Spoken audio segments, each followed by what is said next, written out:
While we're talking about prison, Frankie and I have been caught up in 2 riots. We were caught up in one in Chehalis, Washington, and then another one in Hillsboro, Illinois, just last summer. So, you put your life on the line when you go into these places. But I love prison ministry. And that's where the real mission field is, I believe, is inside the walls. And this one thing I do know, the grace of God or the will of God will never lead you where the grace of God cannot keep you. And I know this, that God has our back when we go into these places, because these men and women need what we know and experience, and that's hope in Jesus. In Sumner, Illinois, back in 2018, we had 11 gang members, total of 11 gang members, to come forward in our services there, in a 2-day services, and come to Christ.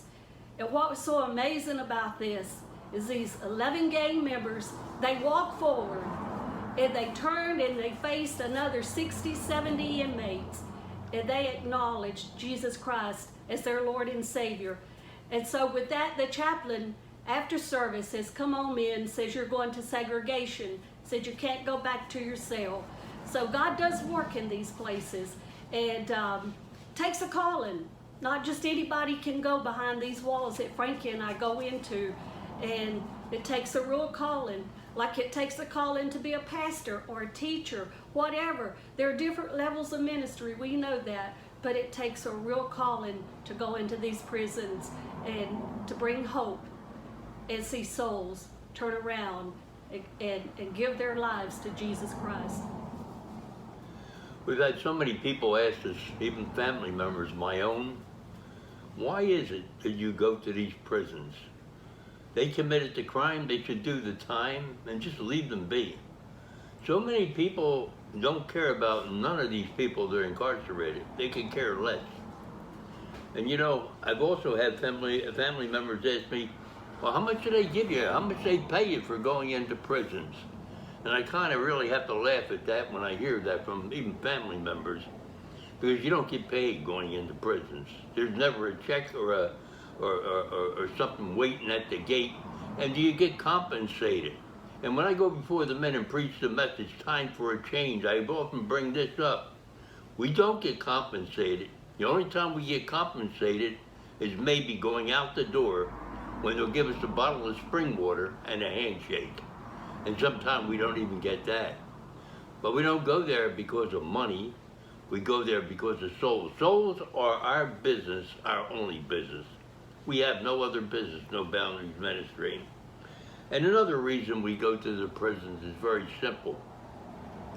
Try reading Matthew 25 with Jesus' own words, what Jesus said. What did he say?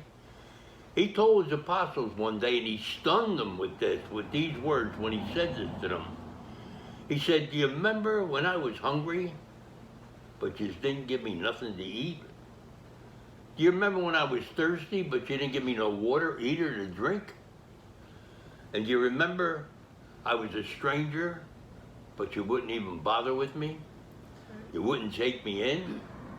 And do you remember when I was naked, but you wouldn't even give me a piece of clothes to put on my back? And do you remember when I was sick, but you did nothing about that either? And do you remember when I was in prison, but you didn't even bother to come to see me because you didn't care whether I lived or died there?" That's exactly what Jesus meant. And Peter and the rest of them were stunned when Jesus said these words, and they were looking at one another, and they began to murmur among themselves, saying, "When do we ever see him hungry? When do we ever see him thirsty? When do we ever see him a stranger or naked? When do we ever see him sick? The greatest healer.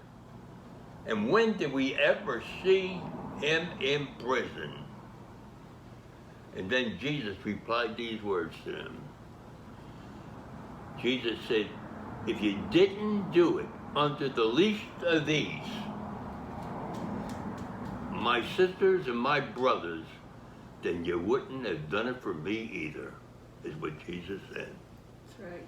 And this is the reason why we are ordered to go into prisons. It's a command from the Lord.